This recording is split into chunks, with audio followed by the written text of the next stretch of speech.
राधे राधे दोस्तों, ये मेरे पापा हैं। जैसे माँ आने लगी तो मेरे पापा रोने लग गए थे। बीच में बहुत ज़्यादा बीमार भी थे ना, इस वजह से बहुत बीमार कमज़ोर हो गए हैं। आजकल जल्दी इमोशनल हो जाते हैं मेरे पापा। और आजकल जो भी जा रहा है ना, मतलब बेटियाँ तो पापा की लाडली होती हैं। ख़ास तौर पे मैं सबसे छोटी हूँ घर पे, तो मैं तो ज़्यादा ही लाडली हूँ। तो पापा ना मुझे देख के आने के दिन भी रो रहे थे, और जब मैं गई थी तब भी रो रहे थे मुझे देख के।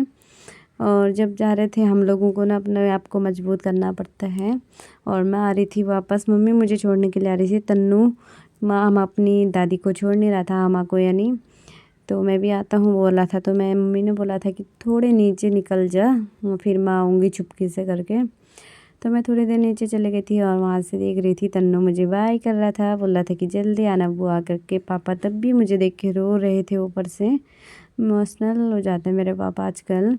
और ये रहा रतौली का सुंदर सा व्यू, हमारा गांव है ये हमारे सर जी का घर है। यहाँ पे उन्होंने मुझे पब्लिक स्कूल में पढ़ाया है 5 तक, हमारे सर जी ने। और ये पहुँच गई, देखो उनके पपीते इतने अच्छे अच्छे हो रहे हैं। आजकल ये घर पे रहते नहीं हैं, इनके मम्मी बच्चे बाहर काम करते थे, इस वजह से उन्होंने बाहर ही घर बना लिया। आजकल चले गए हैं, आजकल हाल ही में छोड़ रखा है मैंने। जब भी आती हूँ मैं दिखाती हूँ।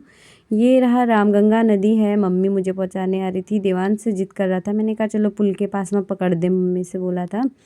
और उसके बाद मैं रामलीला देखने के लिए भी गए थे।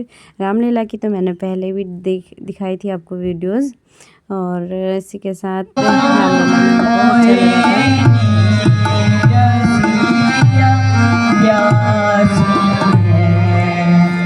और ये जब मैं आ रही थी घर दिल्ली के लिए, तो दिल्ली सुबह सुबह आ गई थी मैं, 6 बजे गाड़ी आ गई थी मेरी। तो मम्मी और दीदी सब आए थे मुझे रोड पे पहुंचाने के लिए। मोहाली का है ये, मॉर्निंग में। तो दीदी थोड़ा सामान भी ले आ रही थी देवांश के लिए, और मैं दीदी मम्मी बाय कर रहे थे। पिछली बार भी मैंने दिखाया था, तो मैं बोल रही थी कि पिछली बार तो रो रही थी, इस बार रो नहीं रही है दीदी। मैं बोल भी रही थी कि पिछले बार तो बड़ा रो रही थी, इस बार तुझे रोना नहीं आ रहा है। तो उसको हंसी आ रही थी तब भी। हम रास्ते में पहुँचे हैं, और ये देखो सुंदर सा व्यू दिख रहा है। बड़े बड़े पहाड़ हैं, कितना सुंदर सा बड़े पहाड़ दिख रहे, सुंदर सा नज़ारा दिख रहा था। मन प्रसन्न हो गया, मैंने कहा थोड़ी पिक्चर ले लो, उसके बाद तो हम वही दिल्ली देखेंगे बाद में। और यहाँ पे ना रोड जब हम आते हैं ना स्वाला चंपावत में ना, हमेशा एक जगह ना बहुत ख़राब रहता है, बाकी तो ठीक थी रोड। और बारिश आ जाए ना यहाँ पे बहुत ज़्यादा दिक्कत आ जाती है। तब तो बारिश भी नहीं आई थी, फिर भी ऐसा हो रहा था, क्योंकि ना यहाँ पे पानी निकल रहा है। प्रकृति की देन है भाई, कहीं पे पहाड़ों में पानी आ ही जाता है। यहाँ पे बहुत पानी आ रहा था ना, इस वजह से ये रोड सही होती नहीं है यहाँ पर। और पहुँच गए हैं हम यहाँ पे टनकपुर।